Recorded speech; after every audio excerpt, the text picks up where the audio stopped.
Listo, maestro, ya estamos en vivo. Puede comenzar con su... Días. Buenos días, gracias por asistir a esta sesión de la Cátedra Latinoamericana en Transteatrología. Y hoy tenemos la oportunidad de escuchar a nuestra compañera Yaritza Medina López, quien es coordinadora de investigación de la Compañía Nacional de Teatro de Venezuela, estudiosa justamente del fenómeno teatral en Venezuela y que hoy nos hablará acerca de una de las obras de José Ignacio Cabrujas, El día que me quieras, haciendo la conexión de pues el sentido que tiene esta obra con respecto al aspecto de la democracia, de la relación, ¿verdad?, entre el sistema político, el teatro y la vida. Entonces, pues gracias por estar aquí. Vamos a iniciar y estaremos muy atentos, Yaritza. Gracias. Buenos días. Bueno, muchísimas gracias, buenos días. Muchísimas gracias, profesor Domingo Adames, por esta oportunidad, a la Universidad Veracruzana, a Osmar, que está allí viendo. Bueno, muchísimas gracias. Bueno, el tema de hoy se titula Cabrujas, Teatro Profundo. Pero yo quisiera hacer digamos, un pequeño inciso de un poco la metodología que me llevó a abordar esta obra de teatro, ¿no? No sé si podemos pasar la primera lámina.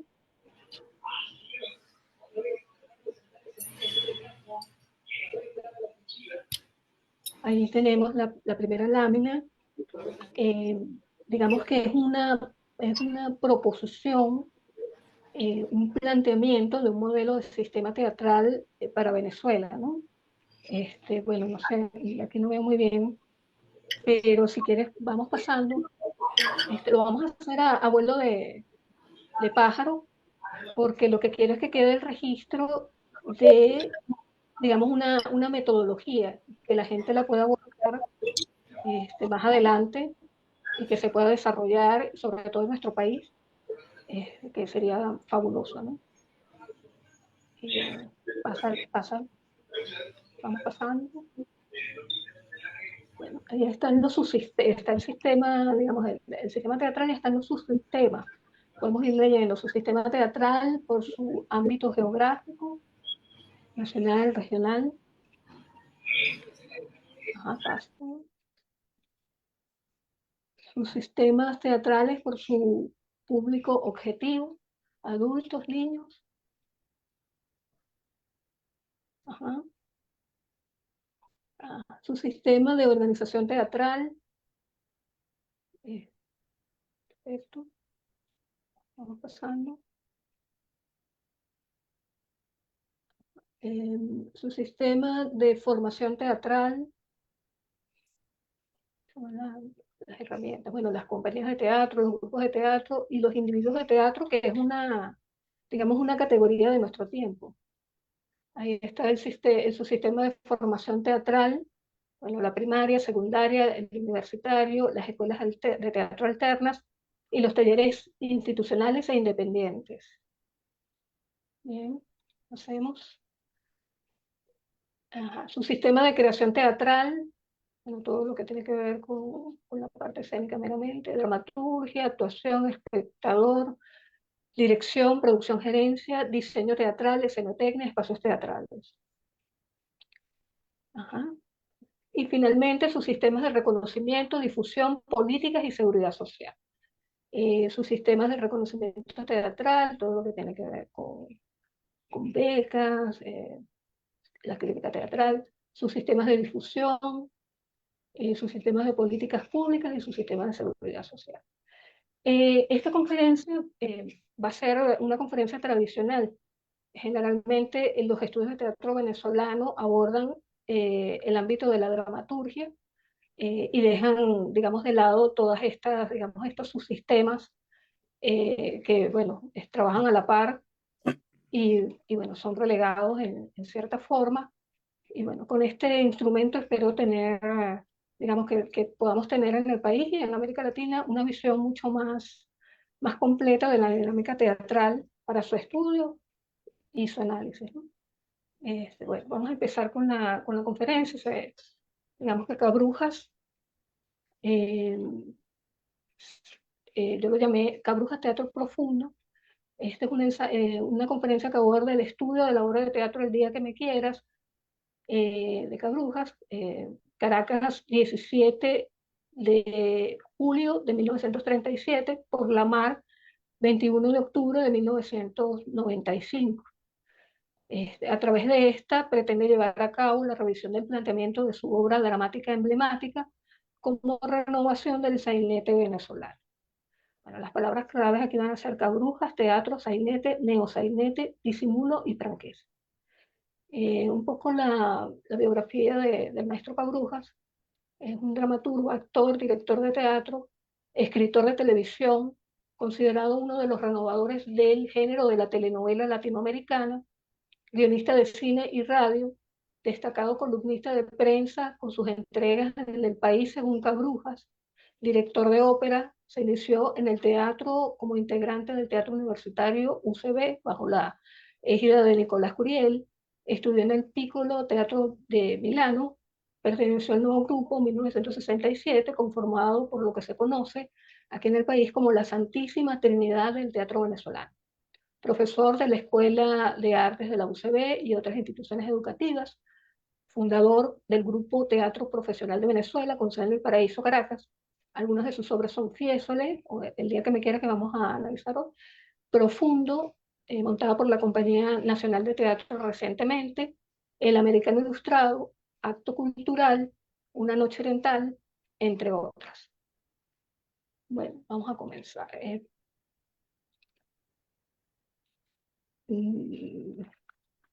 Perfecto. Esta conferencia se divide en tres partes.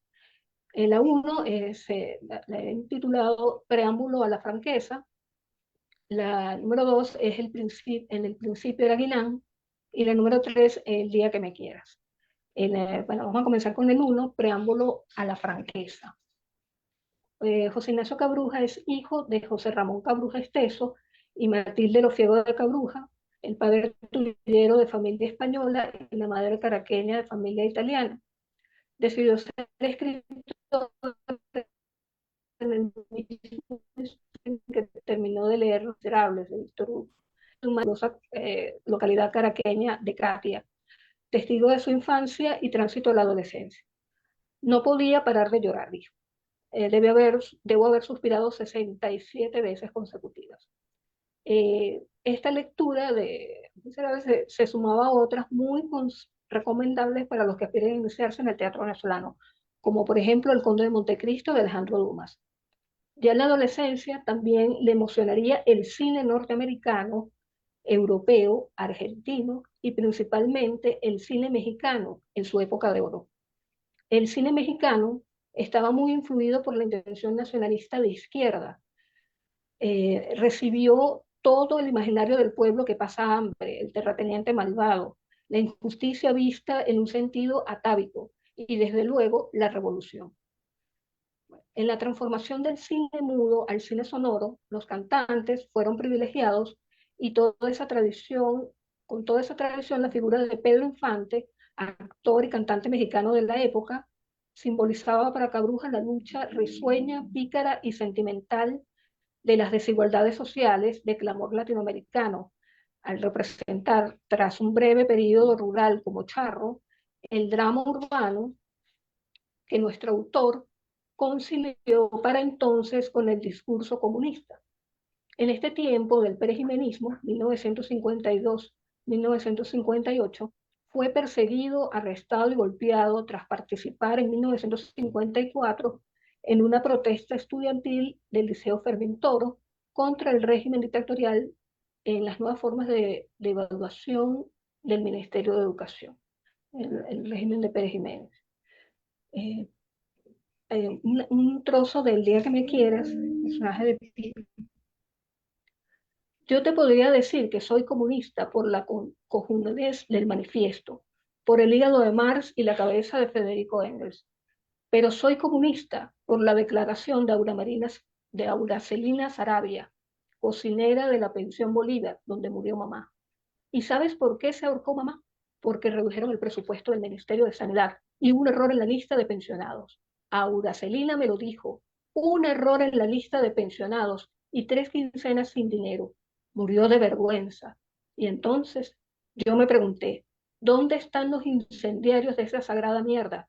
Y me dijeron, lee, y aquí estoy, hablándote de mi clandestinidad. Un trozo del día que me quieras. El día que me quieras es una obra escrita y estrenada en 1979, constituye una de las 6 piezas del periodo dramatúrgico emblemático de Cabrujas.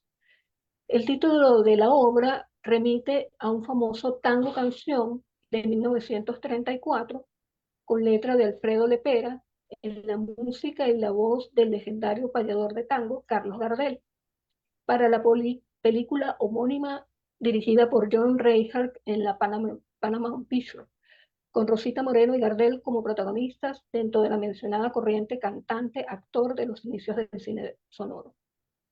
La pieza teatral representa la histórica visita de una estrella internacional de la talla de Carlos Gardel a la Caracas provinciana de julio del año 1935, el último de los 27 años de dictadura militar de Juan Vicente Gómez, y la sorpresiva irrupción del artista en la Casa de las Ancisas, una tradicional familia caraqueña. Como en el grueso de su obra, el autor esgrime un hecho histórico para replantearlo dramatúrgicamente y proyectarlo al presente del lector espectador.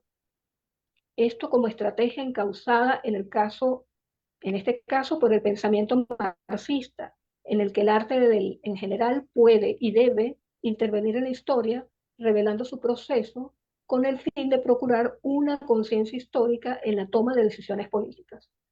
En este sentido, nuestro autor trata de paliar su angustia por la sociedad con la búsqueda en su escritura teatral de un tiempo que péndula entre la historia oficial y la historia no oficial cotidiana. En este punto nos interesa resaltar para los fines de esta conferencia una obra de transición como Fiesole. Bueno, esta obra en primer lugar ha sido harto señalada porque resulta de su ruptura con la militancia comunista, a raíz del incidente en el que fue delatado y encarcelado 11 días junto a su amigo teatrero Hermann Lester, a quien la dedica. Esta obra de corte experimental marca un inciso entre sus obras iniciales de fuerte estructuración brechtiana, cargadas de personajes y temas dramáticos de trascendencia didáctica ideológica para la historia oficial del país. En este grupo podemos encontrar Los Insurgentes, 1956, Juan Francisco de León, 1959, El extraño viaje de Simón el Malo, 1961, Tradicional Hospitalidad, 1962, En nombre del Rey, 1963, Testimonio, 1965, Día de Poder, 1965 y Venezuela Barata, 1966. Un fragmento de la obra Fiesole. Los personajes son uno y otro. Uno dice, ¿por qué no evitas el preámbulo? Otro, porque el preámbulo es todo, es la fuerza, es el alma. Después de nuestra vida no hay ningún preámbulo, por eso no lo evito. Otro fragmento, uno dice, todo comenzó con un preámbulo. El bostezo de un protosaurio dentro de sí alberga su pausa milenaria. Entonces, tú y yo éramos un proyecto, y él cerraba la ilusión de sus ojos, imaginándonos con absoluta irresponsabilidad. Es así como en Fiesole de 1967, el autor se despoja de los recursos épicos de su escritura, de postulados ideológicos, dando con ello paso al grupo de obras emblemáticas, aislando 2 obras infantiles, que se inauguran con Profundo en 1971, en el que ahonda en el ser dramático de la Tierra a través de personajes o temas intrascendentes, por sacados de la cotidianidad, hasta dar con la intimidad de una historia no oficial, como La soberbia milagrosa del general Pío Fernández del 74, Acto Cultural de 76, El día que me quieras de 1979, Una noche oriental de 1983, El americano ilustrado del 86, y luego, en última instancia, autorretrato de artista con barba y tumpa, de 1990. Y luego Sonic, de Fiesole, el autor señala. Fiesole, mi primera obra, la que nadie pudo escribir, la que marca mi encuentro total conmigo mismo. Surge de la fobia a las formas teatrales establecidas, del descubrimiento de que en el teatro hispanoamericano es algo que hay que inventar, porque no se trata de un problema de folclore o de nacionalismo, sino de un problema de lenguaje teatral que nos comunique. En segundo lugar, esta obra con el nuevo grupo, no pocas veces, ha sido considerada como teatro para leer, pero realmente constituye, en mi opinión, un preámbulo de Cabrujas, donde emplaza la indagación, selección y enunciación de los recursos con los que concibe la renovación de su teatro. Él dice sobre esta obra: dos grandes obsesiones me asedian antes de escribirla. Que los personajes no tengan nombres determinados y expresar mi odio a las fuerzas represivas ante la posibilidad de que un hombre, sin saber por qué, pueda ser acosado y privado de su libertad. Estas dos grandes obsesiones constituyen en adelante las dos grandes características de la obra cabrujiana, a saber, convidar a escena el personaje anónimo y cotidiano que llevamos dentro, en lo profundo de nuestro ser, cargado de pasiones y emociones constantemente enfrentadas. A dos, a la dicotomía represión-libertad, que genera conflicto en la configuración de nuestra identidad. Los personajes uno y otro, al encenderse las luces, se hallan en la cárcel tan solo evocada por los sonidos de una formación militar, voces, botas, armas, y por las imágenes de fondo del mundo exterior proyectada en la pared desnuda, mientras esperan llegar a saber por qué han sido encarcelados.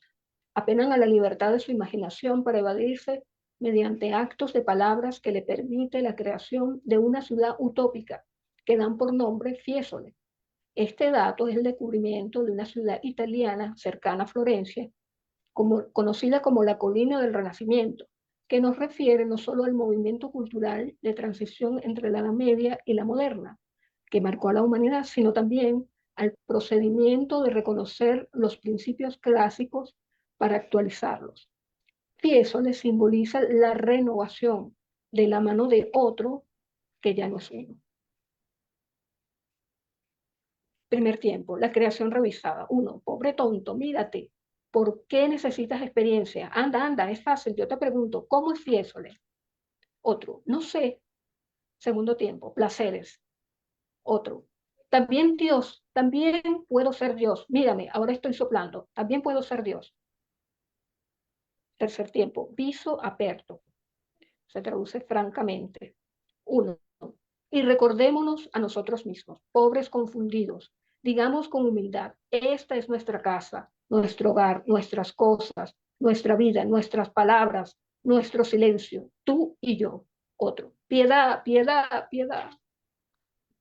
La estructura compositiva en tres tiempos por actos, subtitulados y recitativos por escenas, connota el aspecto lírico cuyo menor tenor se erige en la franqueza, a la sazón de elementos expresivos que discurren como metáforas de ingredientes de cocina con los que nuestro autor irá a preparar su obra emblemática.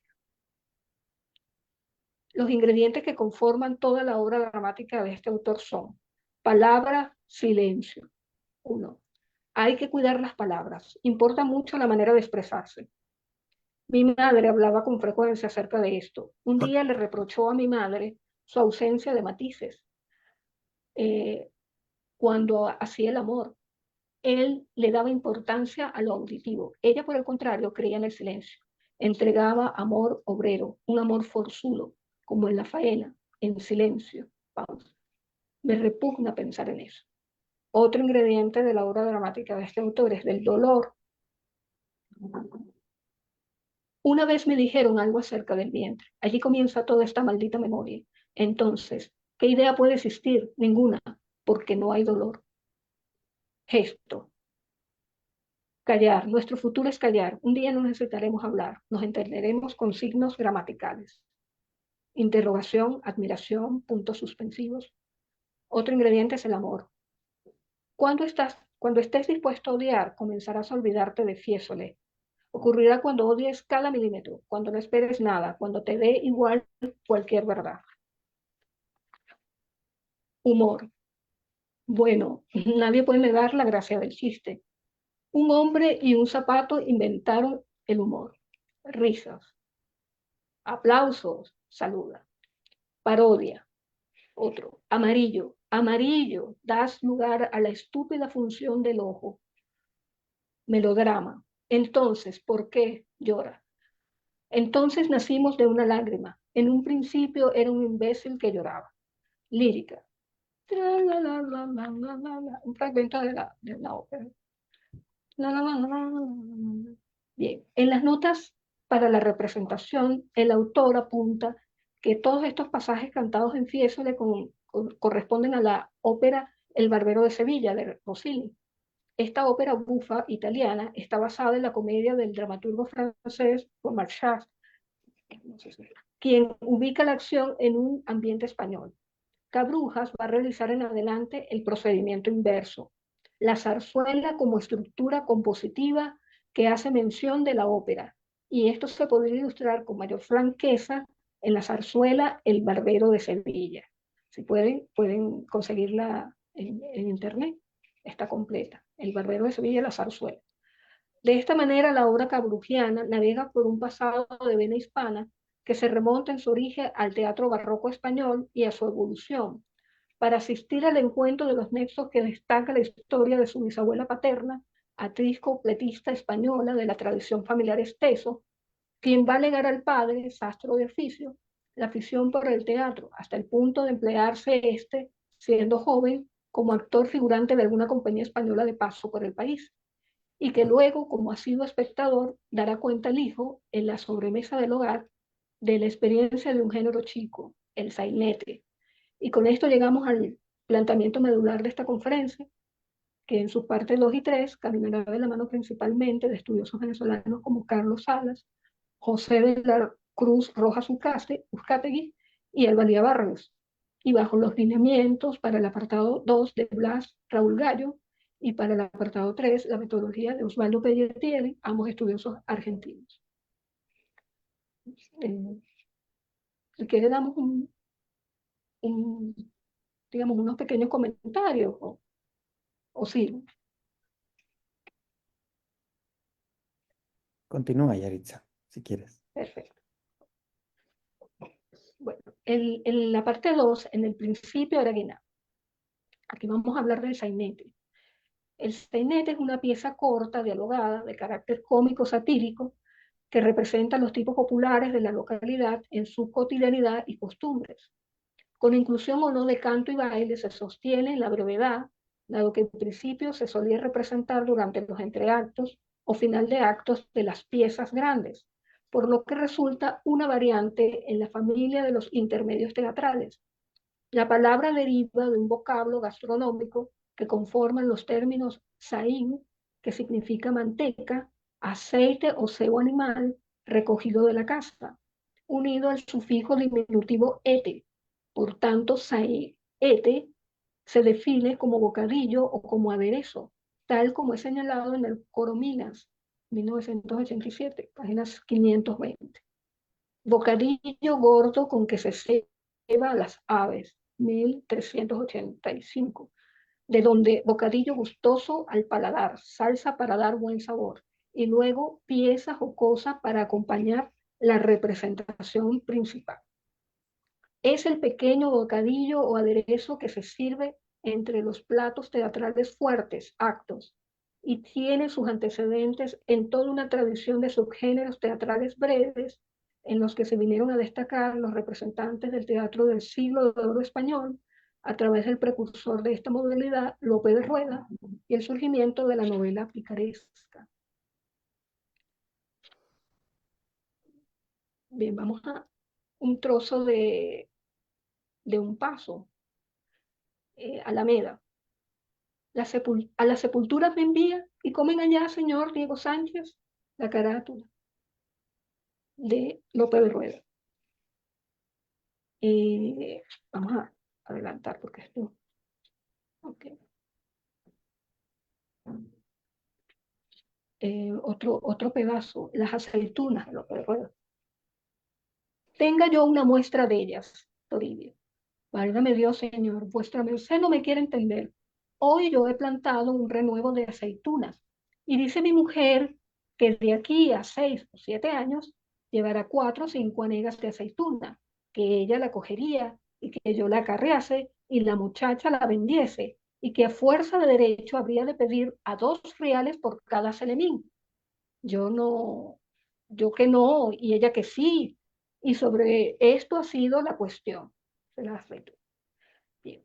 Es con el mismo espíritu de la época que concibió la Comedia del Arte, Lope de Rueda nos entrega con la creación de Los Pasos un teatro que forja el oficio en el tablado al aire libre, apelando en principio al teatro culto, pero adaptándolo al gusto del espectador español, que no resulta ajeno a este humilde orfebre, Patioja, convertido en actor, autor por la suerte de venida del teatro religioso y las municipalidades que fueron delegando a los gremios de artesanos, albañiles, soladores, textileros, curtidores de pieles, etcétera, la organización de las fiestas religiosas y civiles, especialmente las representaciones de los autos sacramentales del Corpus Christi, que se llevaban a cabo frente a la iglesia de la ciudad y luego recorrían en carretas o carros de cómicos los diferentes pueblos adyacentes donde estas compañías itinerantes, como el Co de la Legua, se enfrentaban a un público masivo que muchas veces solo esperaba el momento en que se detuviera la acción del auto para ver el paso. Por lo que poco a poco se fue conviniendo un teatro secular de carácter popular y profesional al que se le indilga la simiente del Teatro Nacional Español. Juan Oleiza, al realizar un esbozo de la práctica teatral de este tiempo, señala: en estos recursos cómicos, lo que importa no es el elemento textual, sino la entonación, la mímica, el movimiento que el actor es capaz de desplegar a partir y solo a partir de ellos. El actor y el público son las justificaciones últimas de esta teatralidad, no el texto. Los actores, autores fuertemente impregnados de la materia teatral tradicional, no imitaron los productos de la comedia del arte, sino sus mecanismos esenciales, adaptándolos a la tradición hispánica. En la dinámica teatral señoreada por la efectividad en el arte de la improvisación, pergeñó la profesionalización y la eminente estabilidad que vinieron a significar los primeros teatros públicos permanentes en patios o corrales de comedias, que tuvieron su apogeo en el siglo XVII. El teatro popular de Rueda fue del gusto palaciego en aquellos tiempos de Felipe II, así como lo sería el de Shakespeare en el mismo tiempo de Isabel I de Inglaterra, extendiéndose el gusto a todo el periodo barroco, cuya dualidad, la mezcla de contrarios y la preferencia por las formas artísticas libres como principales características, tiene expresión en los grandes banquetes cortesanos donde se contrataban algunas de estas comedias de cómicos profesionales para amenizar los descansos musicales con representaciones de obras que variarían las escenas cotidianas de acuerdo a la jerga gastronómica, como farsas, mojigangas o el entremés, como predecesor del sainete. Así se verifica en la plenitud del teatro barroco durante el reinado de Felipe III con los entremeses de Cervantes, de Quillones de Benavente y de Quevedo, hasta el alivio cómico de Lope de Vega, además de toda la suerte de formas teatrales breves como loas, autos, a propósitos, jácaras, contradanzas, etc. En el teatro palaciego nace la zarzuela, el género lírico dramático español por excelencia, que surge del encuentro entre la música, el canto y las escenas habladas, que la viene a distinguir de la ópera italiana y de la ópera cómica francesa. Se origina en la segunda mitad del siglo XVII, en tiempos de Felipe IV, gran amante del teatro, a punto que de su relación con la gran actriz de la época, la Calderona, nació su hijo Don Juan de Austria. En este último monarca del siglo de oro español asistía de incógnito a los palcos de los corrales de comedia y cuando no, celebraba conciertos junto a las mencionadas representaciones en el pabellón de caza y recreo que hizo construir en forma de palacete, Palacio de la Zarzuela, denominado así por la abundante vegetación de zarzas que rodeaba el lugar. De allí el calificativo del género que tiene como pionero a Calderón de la Barca, junto a Juan Hidalgo, y los efectos de tramoya de Cosme Lotti. Pero no será sino hasta mediados del siglo XVIII, cuando la zarzuela, y sobre todo el sainete, cobran la forma que conocemos de la mano de don Ramón de la Cruz. Proveniente de una familia aristocrática y con estudios académicos, se sintió atraído por el teatro popular, al que hubo de imprimirle reformas cónsonas con los principios neoclásicos para sortear las prohibiciones de los autos sacramentales y las censuras de los entremeses, conducidas por el pensamiento ilustrado de su época. El padre del sainete español aboga por eliminar la escena intermedia, es decir, la escena entre jornadas, y opta por conservar solo la escena final, o mejor conocida como final de fiesta, propio de los sainetes. Vamos a ver un video que muestra la dinámica de la zarzuela y digamos, los sainetes al final de la misma, ¿no? Por favor. ¿Qué nombre? Perdón, Yaritza, ¿qué nombre tiene el video? El nombre es Antología de la Zarzuela. Ok.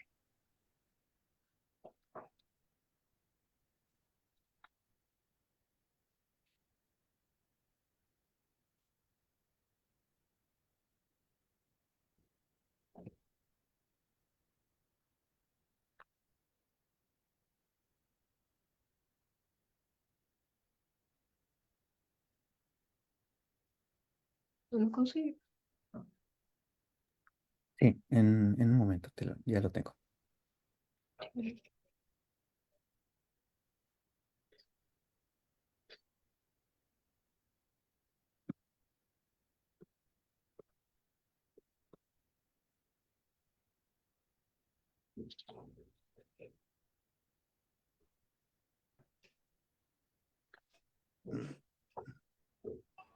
Bueno, si no, podemos avanzar, ¿no? Si no podemos colocar el género chico.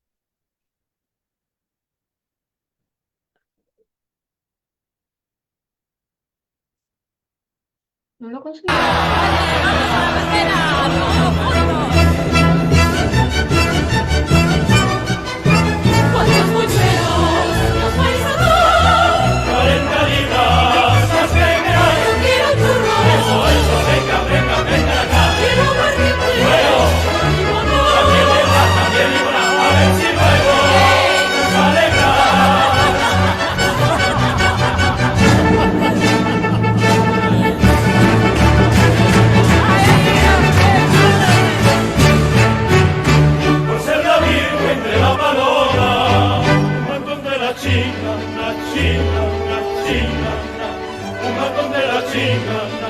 Te voy a regalar. Toma un chorrito, mi niña roba, y no seas endina, y no seas endina, que me vas a matar.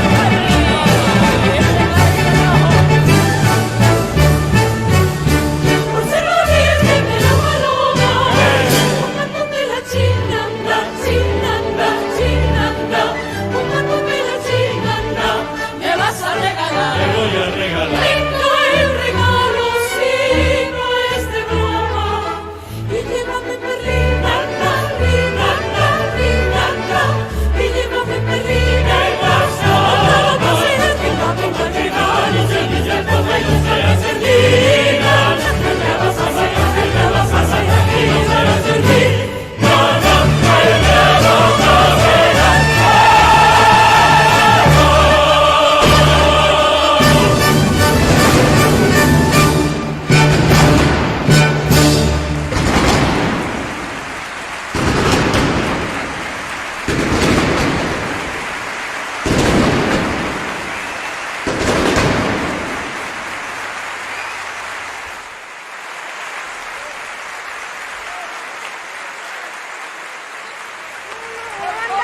las vas a pagar todas juntas. Por tu madre, Venga, Gorgonia, que ya vamos recibió ya. bastante. Vamos, Ay, vamos, que no te madre. soporto. Gorgonia, por Dios, ten cálculo. Uy, yo te ajustaré las cuentas. Vejestorio, chulo, inútil, mal hombre, sastre, fanegas. Mujer, ¿que vas a cortarme la digestión? Y la lengua. Mira, pues que luego te pesara. Pero dime dónde cuelga. Uy, que estoy por descabalarte los ojos. Estate quieta. ¿Tú te crees que yo nací para que un remendón cualquiera me tome los 4 pelos que me ha dado Dios? ¿Tú te piensas que una mujer con agallas y con sangre y con vergüenza va a permitir que la coloquen adornos en... Ten prudencia y no te oceques, Gorgonia. Caray, porque es que tocecas. Ah, con que me oceco. Ah, Mira, ¿qué? permita Dios que fallezcas antes de 5 minutos. ¿Pero qué dices? Si te engaño. Ah, Di, ¿qué prueba de amor puede dar el hombre más chocho por cualquier hembra que no hayas tú recibido de mí? Lirio de la selva. bueno. No acabo de convidarte de mi motu propio en esa buñolería. Y no acabas zamparte 6 docenas de buñuelos y 10 porras de las grandes por mi cuenta. Ya ves. ¿No te compraba ayer unos pantalones de franela para el reuma con un rótulo bordado a la cadeneta en la pretina que dice Cándido Ruiz a su nena, debajo de un corazón traspasado por una flecha? ¿No te cortaste el jueves hará un mes con las tijeras la punta del dedo gordo de la manita derecha? Y yo te chupé la sangre para evitar que te se fuera la vida, sin exigirte que te lavases la yema. Hombre. No te dejo la cocina los sábados, que me ruegas que te la fregue. Lo mismo que una luna de Venecia para que tú, preciosa, vayas y te contemples en ella, ese cuerpo modalisca y esa nariz cuasi griega. No te lleno de agasajos, no te colmo de finezas, no te doy todos los gustos que tú quieres. No me arreas que a golpe que Dios te herita con lo primero que encuentras, sin que veas en mis ojos una lágrima siquiera. Pues al hombre bueno y dulce para ti como la jalea, que goza cuando le miras, que calla cuando le pegas, que te ayuda en tus labores, que accede a tus exigencias.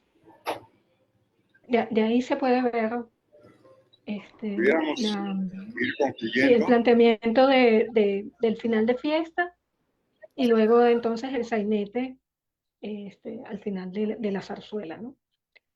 Bueno, este sistema teatral digamos, dio como resultado más adelante en el tiempo el teatro por horas.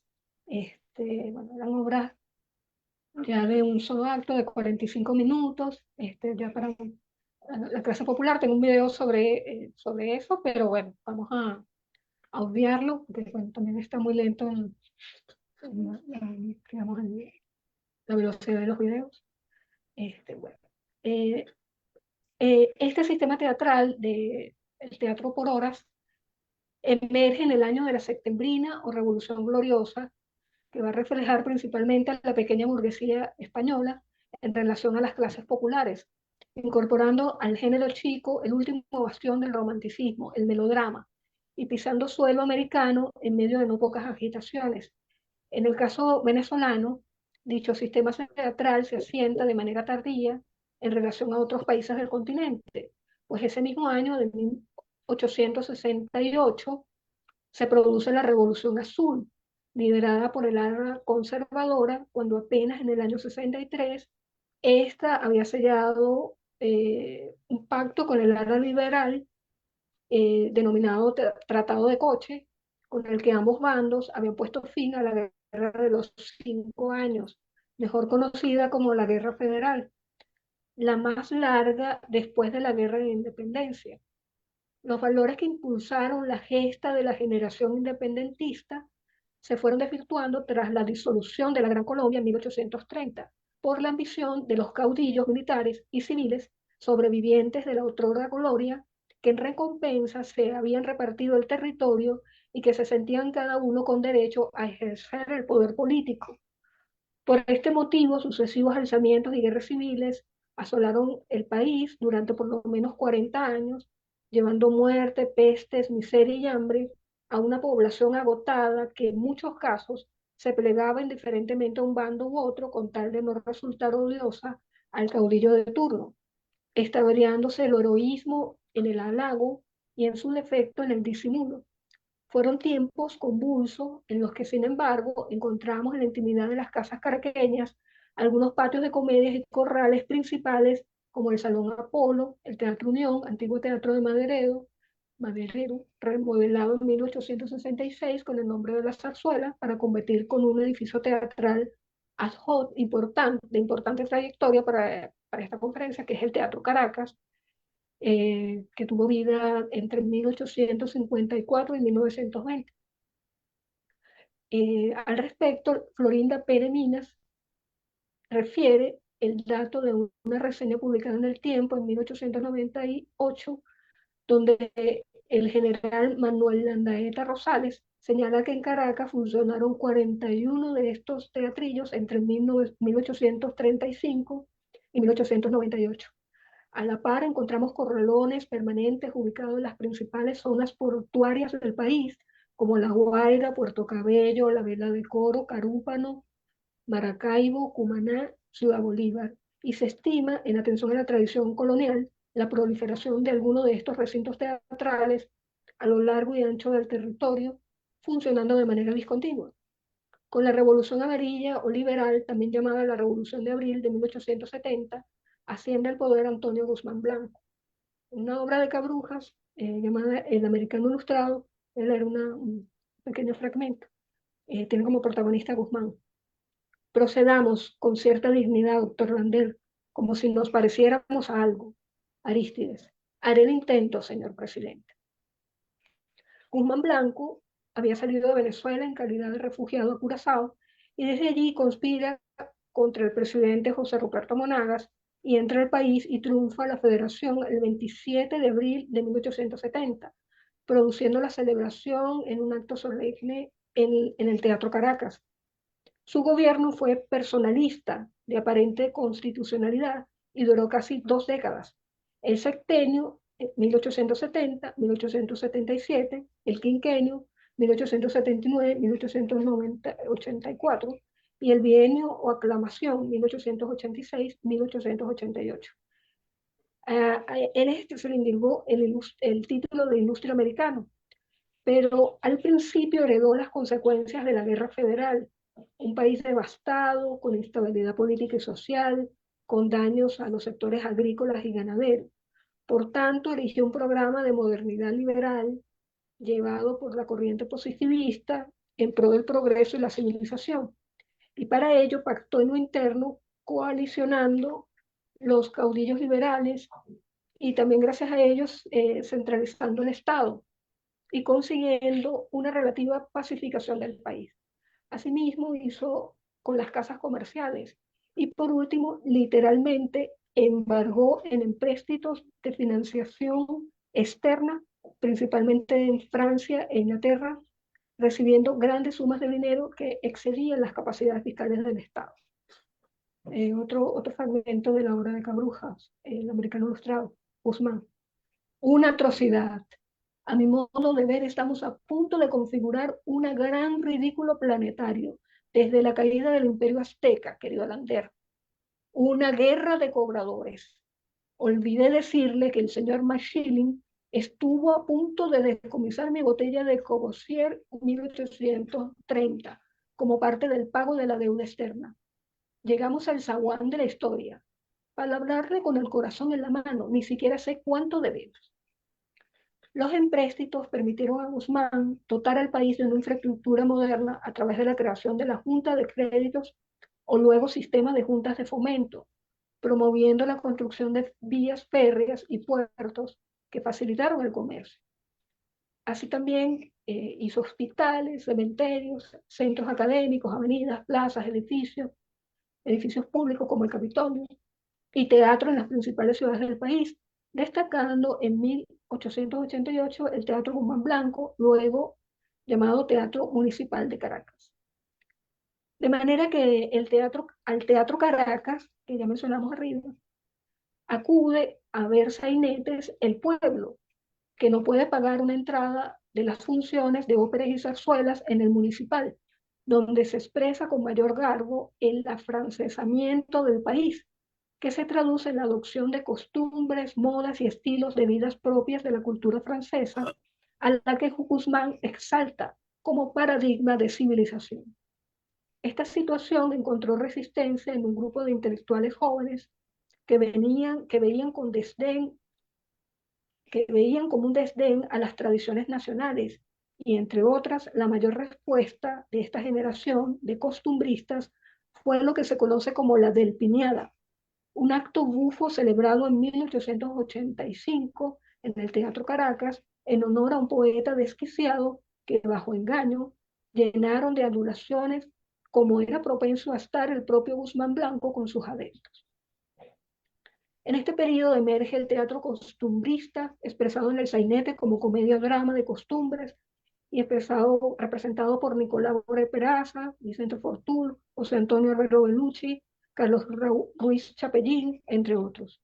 En las compañías teatrales extranjeras embarcaban el elenco principal y lo completaban con actores locales, por lo que se fue formando una generación en la que destacan actores como Teófilo Leal y actriz como Emma Soler, y muy importantes por su radio de influencia.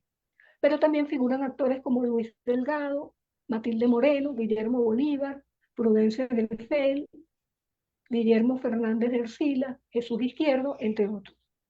Según la investigadora venezolana Dulia Galindo, cuando se incorpora a las compañías extranjeras el texto dramático del autor nacional y encarnan sus personajes el actor nacional, surge el teatro genuinamente nacional. Bueno, tengo una lámina acá, pero vamos a presentar. Bien, a través de Teófilo Leal, el actor Teófilo Leal, emerge Rafael Guinán, quien se va a formar en las tablas hasta convertirse en el actor y en uno de los comediógrafos más representativos del sainete criollo. En su tiempo, José Ignacio Cabruja comentará sobre Guinán. En el principio era Guinán. De este hombre heredamos un vacío, y si alguna vez nos dedicáramos a la simple justicia de nuestro oficio, comenzaríamos por aprender que en el principio era Guinán. ¿Cómo era Guinán?, le pregunté a mi padre. Contestó: cuando Guinán hacía teatro y entraba al escenario, tú comenzabas a reírte y al mismo tiempo te preguntabas por qué esa risa, ¿de quién me estoy riendo? Y había una sola respuesta: me estoy riendo de mí. Cabrujas dice: tal vez por eso hice teatro. El trabajo del actor de sainetes es un estudio meticuloso de la persona y sus costumbres, hasta el punto de desdoblarse por completo en el otro. Algunas características del trabajo del actor o actriz popular de este exigente subgénero teatral, según Osvaldo Pelletier, son: trabajo exterior, no profundidad psicológica. Los personajes se construían desde la percepción, desde la observación de los tipos de la sociedad. Parodia de la vida cotidiana, era como un periódico del momento. Mueca, silencio, gesto, exageración mímica y del ademán. Manejo del cuerpo, mostraba el exterior del personaje como una caricatura. Dicción interpretativa, se ponía acento en la palabra, en la entonación, en los tonos. El espectador podía cerrar los ojos y seguir la trama oyéndola. Actitudes imitativas, tanto verbal como corporal. Trabajaban el efecto en el público a través de los apuntes de gran efecto cómico, complicidad con el espectador. Recurso de la morcilla teatral. Lo serio y lo cómico se complementaban. El sainete criollo debe su auge local, hablando de Venezuela, como consecuencia del término de la culminación de las giras por barco de las compañías de teatro extranjeras tras el estallido de la Primera Guerra Mundial. De allí que el periodo de esplendor del sainete se encuentra entre 1914 y 1936, cuando se recoge para tratar el drama de la intimidad de las casas. Ya no es ese, digamos, final de fiesta con pozos en las calles, como acabamos de ver en el video, sino que se va sumiendo a las casas, a la intimidad de los hogares y obviamente sus dramas. Aunque tiene el sainete criollo venezolano tiene un remanente hasta 1942, cuando la obra Venezuela huele a oro de Miguel Otero Silva y Andrés Eloy Blanco se estrena a modo de homenaje a sus grandes figuras, así como de despedida. En este caso, vino a ser el género teatral que abarcó toda la férrea dictadura del general Juan Vicente Gómez, 1908-1935, teniendo como principal recurso el disimulo y, cuando no, el silencio. La escritora Elisa Lerner nos señala el panorama de ese tiempo. ¿Acaso en Venezuela no ha habido teatro porque nunca existió el diálogo? Los hombres estuvieron en las guerras de independencia, luego en otras guerras puramente venezolanas, de caudillos, de la Federación, etc. Luego vinieron las crueles dictaduras selváticas. El silencio creció. Entre las mujeres se trabó un diálogo incoherente, embrionario, negativo lenguaje de las mujeres solas, chismeaban, susurraban. Gómez callaba. Era un vasto silencio de tierra y el país callaba. Lo que no se dice, pero se ve y llega, es el arte del sainete, el arte del disimulo mediante la sencillez y el humor. Por ese motivo, muy bien, la profesora Albalía Barrios subraya la experiencia del sainete, pues como en ningún otro género teatral precisa de estar allí, siendo culmen de la teatralidad por el alto grado de complicidad del actor y el espectador. Incluso hay quienes piensan que el género pierde su encanto al terminar la dictadura, señalando que no es casual que haya decaído al finalizar la misma. Del lado de Emma Soler, de la actriz Emma Soler, emergen hombres de teatro como el zuliano Udón Pérez y el caraqueño Leopoldo Ayala Michelena, en la transición del drama vernáculo al drama moderno. A don Teófilo Leal también le debemos la figura de Luis Peraza, y en solitario aparece al inicio el drama crítico de César Rengifo, con la obra ¿Por qué canta el pueblo?, en 1938, para aventarnos definitivamente en la modernidad teatral venezolana del siglo XX. Con la Segunda Guerra Mundial, 1939-1945, vienen al país grandes maestros extranjeros, y en el exilio, como Alberto de Paz y Mateos, Jesús Gómez Obregón, Juan Azujo, Horacio Peterson, Romeo Costea, Lili Álvarez Sierra, entre muchos otros que se fueron sumando con los años durante el periodo llamado democrático. Bien. El apartado 3 se denomina El día que me quieras.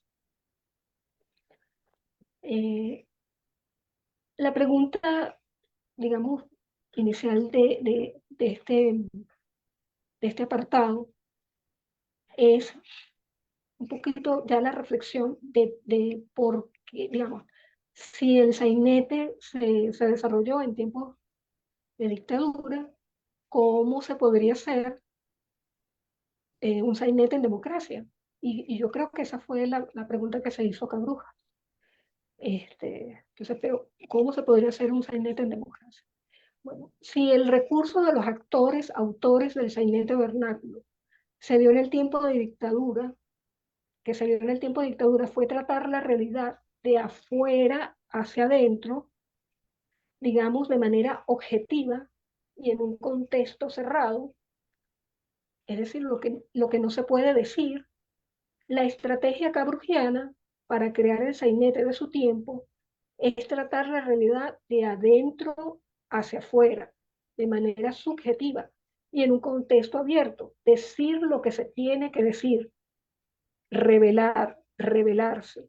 En ese sentido, otro aspecto es que si en dictadura se da el silencio y el disimulo, en democracia se da la palabra y se habla con franqueza.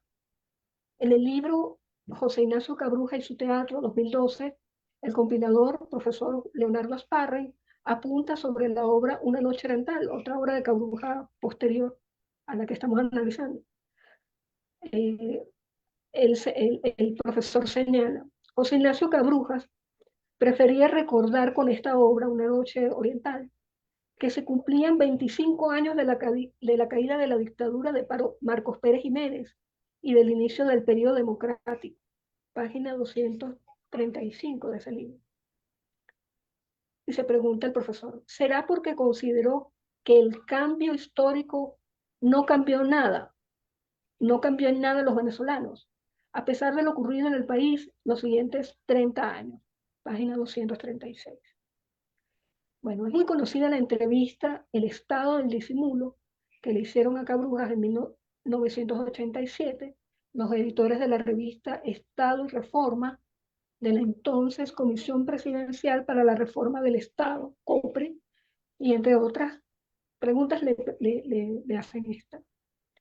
¿Cuál es la tarea del ciudadano común?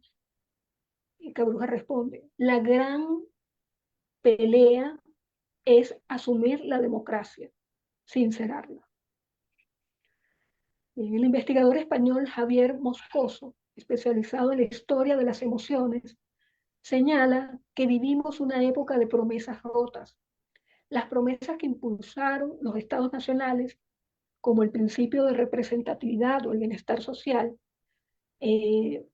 fueron rotas. Y es por ello que el resentimiento es una emoción de la modernidad. Hay sentimientos como el amor que han atravesado toda la historia, pero no el resentimiento, porque este requiere promesas que se perciban como incumplidas. Y de esto surge otra emoción, la indignación. En la obra El día que me quieras, Cabrujas presenta el desengaño comunista, es cierto, pero también la angustia por la democracia. Bueno, esta obra, bueno, sobre todo para el profesor. La acción transcurre en la casa de los Ancísar en Caracas, en la Caracas provinciana del 11 de julio de 1935. Carlos Gardel arriba desde Puerto Rico a Caracas para cantar en el teatro principal. Y al día siguiente irse otra vez de gira. Se va por el territorio nacional primero y luego se va del país. Donde alcanzaría, luego en Colombia, alcanzaría la muerte por un accidente en diciembre de ese mismo año. Y en diciembre de ese mismo año muere Juan Vicente Gómez, dictado por 27 años. Los personajes de esta obra son María Luisa Ancísar, hermana mayor y novia de Pío, Pío Miranda, ideológicamente marxista y novio de María Luisa, Elvira Ancísar, hermana mayor de los Ancísar, Tilde, la sobrina, Plácido Ancísar, hermano de los Ancísar y amigo de Pío, Alfredo Lepera, compositor y manager de Gardel, perdón, otro nuestro. Carlos Gardel, cantante y actor argentino de tangos. Bueno, ajá, no los estoy oyendo. Continúa, Yaritza, ¿no? Ah, perfecto. Bueno, este texto, El día que me quieras, fue escrito en 1979, en los años remanentes de la Gran Venezuela, la época del está barato, dame dos, en donde los venezolanos hacen vida en Miami. De manera que mientras el país mira hacia afuera, Cabrujas digamos, presenta a un personaje de adentro, porque, bueno, Gardel es un mito latinoamericano. Tanto es así que una de las señas del texto es que en la obra Gardel visita a la familia César en julio de 1935 y resulta que Gardel murió en abril de ese año. Es decir, que Cabrujas no nos está presentando el cantante real, sino no nos presenta el hombre, sino el mito latinoamericano. hay un parlamento de Elvira, donde ella dice, aquella frente limpia y todo el mundo comentando, no suda, no suda. Bueno, eso le da un carácter, digamos, mágico a la presencia de Gardel. Bueno, otra cosa que quisiera responder en esta conferencia es porque muchos se preguntan por qué Cabrujas escogió Gardel, si era por, digamos, un asunto comercial, porque bueno, Gardel es muy afamado, incluso hoy en día. El tango también es un género de canto y baile muy celebrado, de hecho mundialmente. Entonces, la gente se pregunta eso. En los años en el año del estreno, el 79, los críticos, bueno, algunos cayeron encima porque, bueno, era un sainete y cómo se iba a estar escribiendo saineticos. Yo creo dar una interpretación a por qué Gardel. Gardel es un hombre de arrabal, pero no solamente eso, sino que él se codea con digamos, la camarilla del teatro de su tiempo. Se acostumbraba entonces em, em, acompañar con tangos los sainetes que se presentaban en cabarets o en teatros más o menos humildes, ¿no? Entonces el tango es es una canción, digamos, acompañante de los sainetes. Primero fueron eh, solamente instrumental y luego en el año 1868 eh, un amigo de Gardel y comediógrafo, dramaturgo, Contursi, compone una canción hablada, una canción, este, un texto. Y entonces, bueno, nace el género del tango canción. En Cabrujas yo estoy segura que aparte de que su mamá le contó que ella no pudo ir a ver a Gardel al principal porque su esposo no la dejó, aparte de eso tuvo que haberse dado cuenta digamos, lo importante de este personaje y lo significativo más bien de un personaje como Gardel, como Carlos Gardel, en la cultura latinoamericana, ¿no? Bueno, otra interpretación es que, mm, digamos, yo siento que bueno, que mayor representación que el tango, que es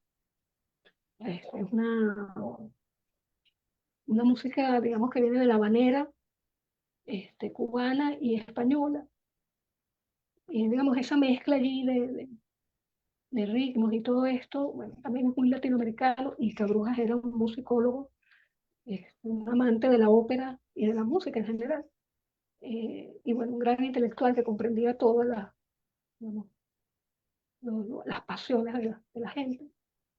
Entonces, bueno, le debió haber agradado, como le agrada al público, cada vez que la estrenan, ¿no?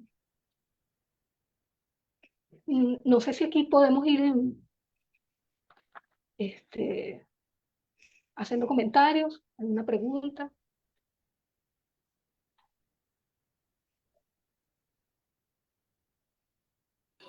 ¿Aló? Sí. Ajá. Bueno, yo quisiera la, la lámina esquema del sainete, del neosainete.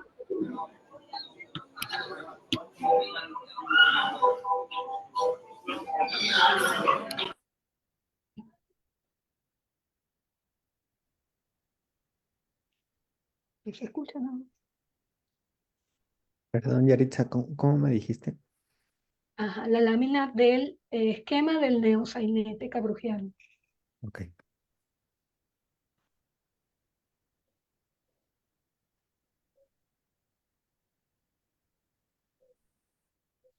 no se ve mucho. Mejor dicho, no lo puedo ver yo ahora, yo lo veo en mi computadora. Bueno, ahí está un planteamiento que yo hago de cómo se configura el sainete en tiempos de dictadura y el neosainete en tiempos de democracia. Se supone que la dictadura es disimulo, por todo lo que hemos hablado hasta ahora, y democracia franqueza, es la figura uno. Pero resulta que en el contexto, digamos, en la realidad, podría darse la democracia en disimulo, figura 2. Y lo que hace Cabruja con su texto El día que me quieras es ubicar la obra en un contexto dictatorial, que es la dictadura de Juan Vicente Gómez. Pero bueno, estos personajes, con la llegada de Gardel, pienso yo, eh, digamos que se, se creen libres de expresarse. Es una cosa que Cabrujas este, coincide con la democracia, la libertad de expresión. Entonces, estos personajes ejercen la libertad de expresión. Se han discutido mucho si los dramaturgos venezolanos han tomado el tema de la democracia en sus obras, de los dramaturgos modernos y contemporáneos. Y yo pienso que en Cabrujas él no habla de la democracia, él sencillamente la ejerce a través de sus personajes. Los personajes de Cabrujas en esa obra, El día que me quieras, eh, hacen uso de una absoluta libertad. Hasta alguno, creo que es Plácido, que grita, abajo Gómez. Pero está en la casa, está en su casa, en la intimidad de su casa. Pero ahí se liberan entre ellos, se desahogan, es un desahogo que es muy, muy característico de Cabrujas, es esa incontinencia verbal, esas emociones que están dentro, que están, digamos, ocultas por el personaje, y que digamos, en un momento explota y lo verbaliza, ¿no? Lo verbaliza. Este, bueno, em, la, la figura 4 es lo que yo creo que es el pensamiento de Cabrujas. Bueno, él lo dice en algunas entrevistas, que su preocupación es la democracia, que ya él, digamos, el comunismo, digamos, la militancia, porque él, en su corazón, bueno, siempre este, tiene la idea, ¿no? Incluso la obra termina con la bandera en el mueble de la sala, bandera comunista. Y entonces yo creo que en esta figura 4 es lo que está buscando Cabrujas en todas sus obras, de hecho. Una democracia con franqueza. Y esa viene a ser su nueva utopía, ¿no? Entonces, bueno, eh, no sé si tienen algún comentario.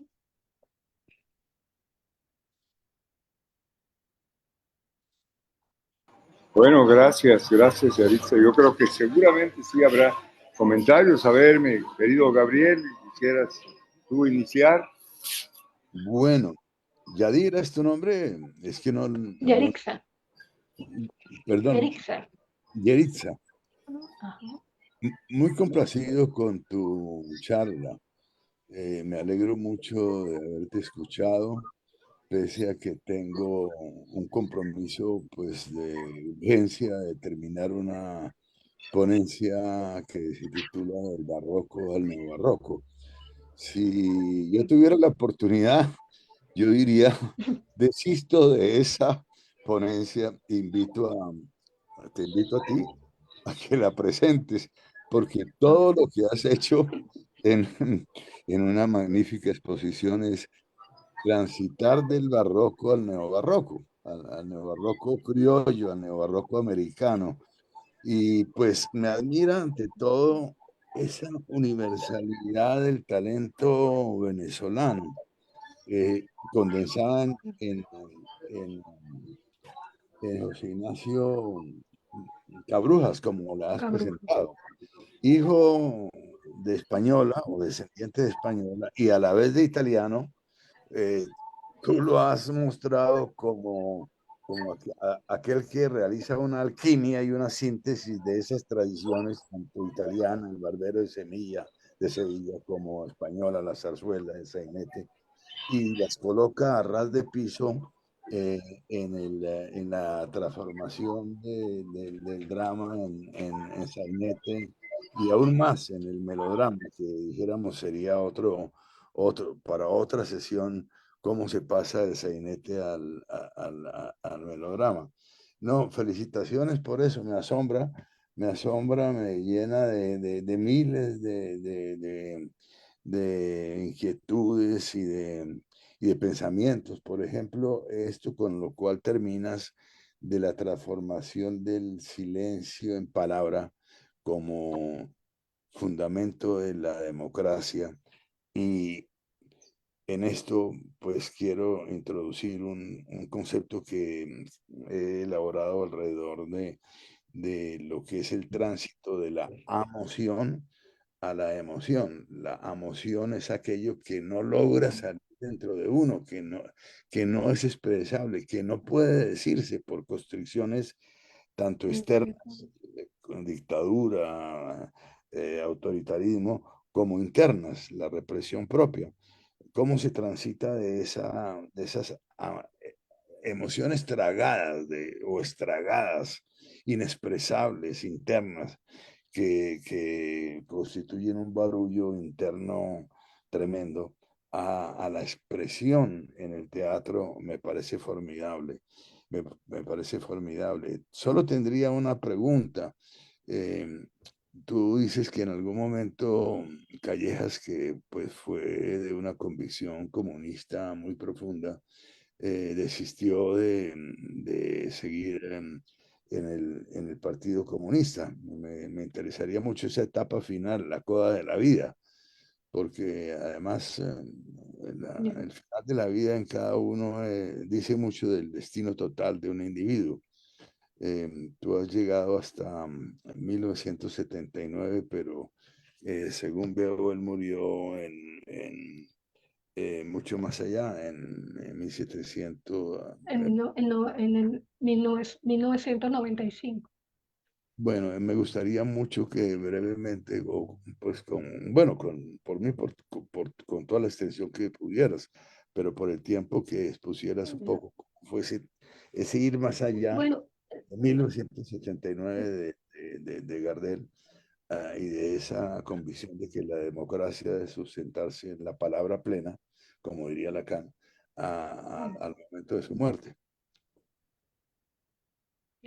bueno, lo que pude averiguar es que a ellos y a él y a los intelectuales de esa época digamos, le afectó mucho la Revolución de Praga.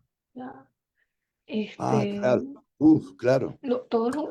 sí, sí, la primavera de Praga, Aplausos. exactamente. En Europa Sí, también de eso hecho, fue bueno, tremendo. sí, entonces ellos quedaron desengañados, un poco mareados, pero Cabrujas, yo creo que a través de su obra, él siempre, bueno, él tiene que leer la obra, es bellísima, él saca su banderita, uno de los personajes al final que está desengañado también, tanto como él, y al que Gardel le canta la canción El día que me quieras. Bueno, yo tengo la tesis de que se la canta tanto por su desengaño, como cualquier enamorado, como por el amor a la democracia, ¿no? Hay un personaje allí en esa obra que se llama Matilde, que es la sobrina, que parece una niñita revoltosa y juguetona e ingenua, pero bueno, dice cosas contundentes como que, bueno, pero ¿por qué te vas a ir a un colegio allá en Ucrania si aquí tenemos agricultura? Y le dice varias veces cosas como esa, ¿no? Tía, pero ¿qué estás haciendo? O sea, es más racional que la tía. Si aquí tenemos para hacer cosas. Y siempre la niñita, y bueno, adora a Gardel. Y en una escena le dice a la tía, Gardel me vio y me miró. Porque bueno, Gardel es esa, no es el fracaso latinoamericano, Gardel es un triunfador. El personaje que va a esa casa es un triunfador y ellos lo admiran por eso, ¿no? Entonces es Cabrujas, es Cabrujas, que tiene, él hizo, renovó la telenovela venezolana, lo que llaman la telenovela cultural. Él es uno de los representantes, hizo telenovelas y de muy alto nivel. Y él siempre, yo me imagino que por su oficio, y bueno, yo lo digo al principio de mi exposición, este, se arma con el melodrama. Una de las cosas del melodrama, por lo menos en el contemporáneo, o moderno contemporáneo, es el optimismo, a pesar de.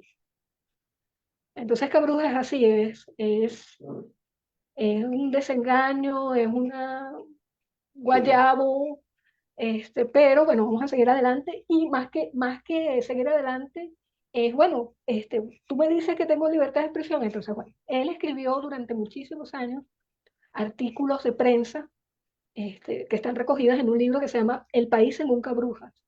Y antes de eso él dijo que iba a expresarse, porque él no, o sea, que para cuándo lo iba a dejar, cuándo iba a ejercer su libertad de expresión. Entonces, bueno, ese es Cabrujas, es maravilloso. Qué lástima que no pueda ver la pieza que va a montar la compañía de él, se llama Profundo. También se la recomiendo que la lea. Entonces, Gracias. Yaritza, ajá, Yaritza, te agradezco, sí, sí, pues es un panorama muy, muy completo, ¿no? En realidad, de teatro en Venezuela. Y bueno, a mí lo que me resulta, por decirlo así, inquietante, frente a esta, pues sí, gran capacidad del uso del lenguaje, ¿no? Por parte de Cabrujas, del lenguaje verbal, ¿no? De la palabra, que bueno, sí, se siente pues, una palabra honesta, verdadera, genuina, pero finalmente sí está anclada en esa visión, vamos a decirlo así, logocéntrica, ¿no? Es a través del discurso verbal que se puede transmitir esa verdad que hay en las personas que quieren plantear un mundo mejor, por decirlo así, ¿verdad? Pero ¿qué pasa entonces justo en la actualidad, ¿no?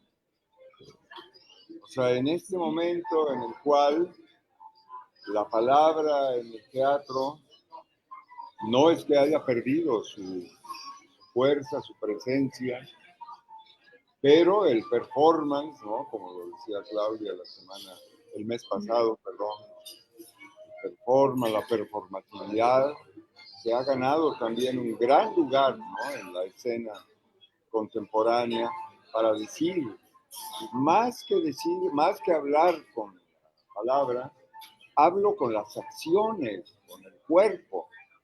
Ahí es donde yo me manifiesto con toda mi honestidad, con mucha autenticidad, porque pongo en juego no solamente esta capacidad de construir pues discursos verbales, ¿no? Sino de mostrarme y de confrontarme con todo lo que soy. En ese sentido, ¿qué pasa ahora, no? En la democracia venezolana, ¿cómo se da esa relación entre el teatro, lo que se está haciendo en Venezuela ahora, con pues, la situación política, el sistema político que vive ahora Venezuela? Bueno, antes de responder la pregunta, me gustaría que supiera que Cabrujas perteneció a un grupo de teatro llamado El Nuevo Grupo, integrado por el maestro Isaac Socron y Román Charbot, entre otros, Miriam Dembo, John Nance, que ellos fueron, crearon ese grupo como una reacción al teatro físico que se estaba haciendo en los años 60. Entonces ellos empezaron el teatro de texto. Pero Cabrujas también tuvo, digamos, un tiempo del performance, de la cuestión física, de las vanguardias, a todos los alentó.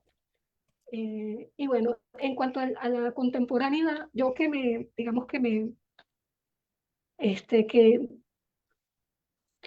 leo obras, me llegan obras de teatro de autores venezolanos, sobre todo los jóvenes. Me imagino que usted quiere saber. No hay digamos, una reacción desde ningún punto de vista, ¿no? Venezolano, yo no sé si es que está valiendo, pero las obras son muy, las obras de la gente joven, no está preocupada no es como el teatro político que usted conoce, de protesta. Usted se iría bien con Gilberto Pinto, el maestro Gilberto Pinto, o un Rodolfo Santana, ese tipo de teatro de convicción, de mismo Cabruja, no se está haciendo. Bueno, es un poco más el teatro que llaman posmoderno, donde los textos son eh, aislados, ¿no? O sea, no hay diálogo, sino que son, digamos, sí hay diálogo, pero es un diálogo aislado. Cada personaje habla consigo mismo, ¿no? Es ese tipo de teatro el que predomina. Yo no sé si habrán, obviamente, dramaturgos, pero bueno, los que me han llegado, no es así, ¿no?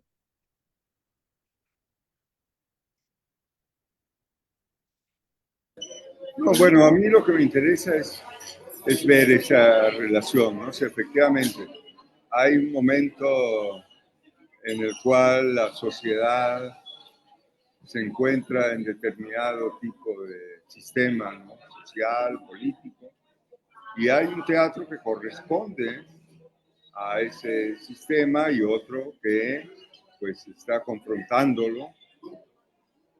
Entonces, siempre, ¿no? El teatro de alguna manera pues existe para validar, para confrontar un sistema. En este momento, en Venezuela, seguramente hay todavía un teatro muy formal que representa a una parte de la sociedad que está pues confrontando al sistema actual. Pero existe también otro teatro pues que está validando, incluso demandando que ese sistema actual pues responda a esas necesidades y a esas sobre todo pues promesas, ¿verdad? Que plantea un sistema pues social que pretende pues un equilibrio y un empoderamiento sobre todo de las clases populares, ¿no? De la gente que siempre ha sido marginada, explotada, abusada. Entonces, ¿cómo se da, no? ¿De qué manera se manifiesta, se expresa? Porque yo no creo que siga el mismo esquema de un teatro convencional, con una dramaturgia muy formal, ¿verdad? Sino que justamente plantea otro tipo de estructura, ¿verdad?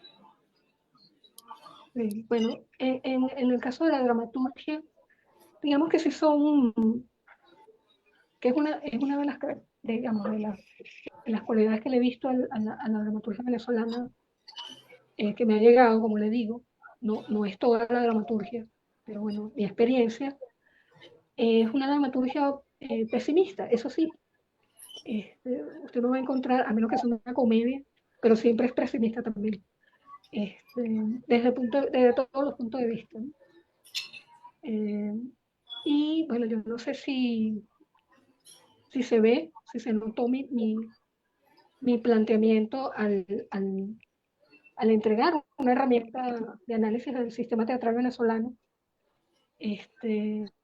porque siento también que la gente de teatro, además de que ha perdido la capacidad de dialogar y digamos, de tomar decisiones como gremio, también me doy cuenta que no actúa de manera aislada. Eso antes no sucedía porque, bueno, teníamos gente que hacía de estadistas, por ejemplo, como Carlos Jiménez, como Isaac Chocrón, como Germán Lester, que son gente que yo admiro y que me han inspirado, por cierto, ese material del modelo de sistema teatral. Este, Creo que el venezolano no, bueno, es que no sé, porque es que también es otra cosa, que no, el venezolano es muy escurridizo, yo no sé, a lo mejor se está dando y yo no me ha llegado, pues, no es tan sencillo. Bueno, en todo caso, yo creo que justamente para eso nos puede ayudar esta cátedra, para ir descubriendo, ¿verdad?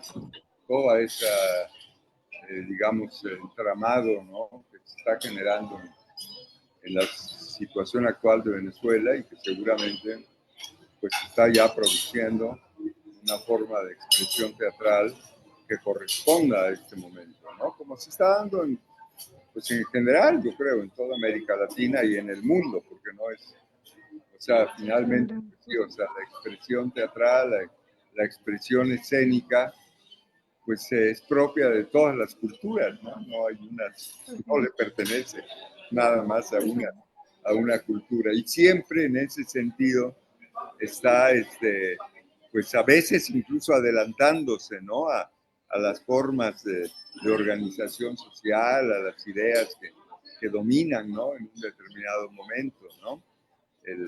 Esa es la característica del arte, ¿no?, que siempre va un poquito más adelante, ¿no?, de lo que pasa, sobre todo en el orden político. Entonces, yo creo que pues, vamos a seguir seguramente descubriendo muchas cosas de lo que pasa ahí en Venezuela ahora que los colegas de la cátedra van a estar exponiendo, ¿no? Creo que has hecho una muy buena introducción, te agradezco mucho y pues no sé si haya otra pregunta o comentario antes de cerrar. Gabriel o...